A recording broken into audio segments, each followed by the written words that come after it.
Ang programang ito ay rated SPG. Striktong patnubay at gabay ng magulang ang kailangan. Maaaring may masiselang tema, lengguwahe, karahasan, sexual, horror o droga na hindi angkop sa mga bata. Malalaman ko lang po yung nangyari kay tatay ngayon. Pero pag naulit pa yon, ako na mismo ipipigil sa kasal ni nanay. Matapang na hinarap ni Annalyn Santos itong si Doc Carlos. At dito nga na sinubukan na makiusap itong si Annalyn na baka pwede daw tulungan itong kanyang mga kaibigan dahil tinanggal nga ito sa Apex Hospital. Baka meron pang bakante dito sa Eastridge. Subalit dahil tila pinipersonal nga ni Doc Carlos itong si Annalyn at diretsahan na sinabi na wala na nga silang bakante at hindi na nga daw sila hiring. At dito nagtanong itong si Annalyn, nagalit pa rin ba itong si Doc Carlos sa kanya? At ang sagot nga dito ni Carlos, nagalit pa rin daw siya dahil pinagbibintangan pa rin ni Annalyn itong si Carlos. At akala ba daw niya nang hingi na ito na sorry, bakit patuloy pa rin siyang nambibintang dito? At dito na sumagot itong si Annalyn kay Carlos. Napalalampasin ngayon ni Annalyn ang ginawa ni Carlos sa kanyang ama. Subalit kapag naulit daw ito, ay siya na mismo itong si Annalyn ang pipigil sa kasal dito ni Carlos at Lynette.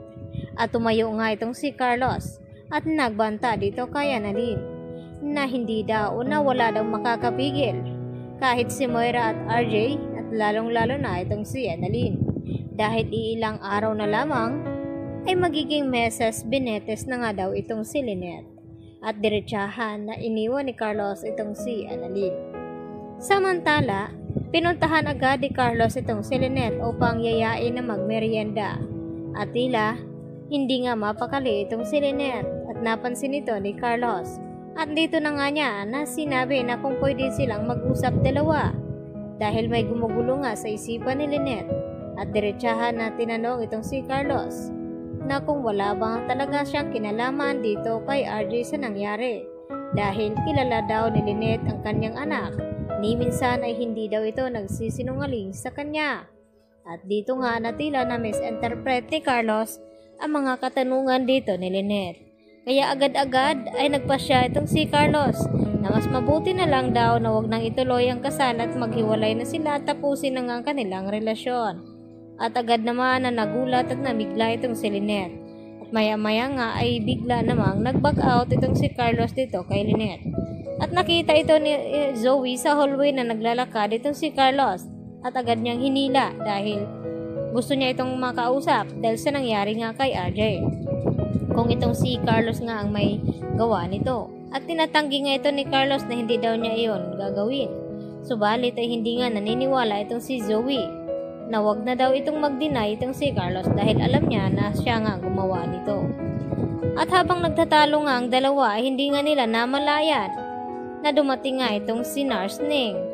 At agad nga na pinapakinggan ni Narsning ang pagtatalo ng dalawa na si Carlos at Zoe.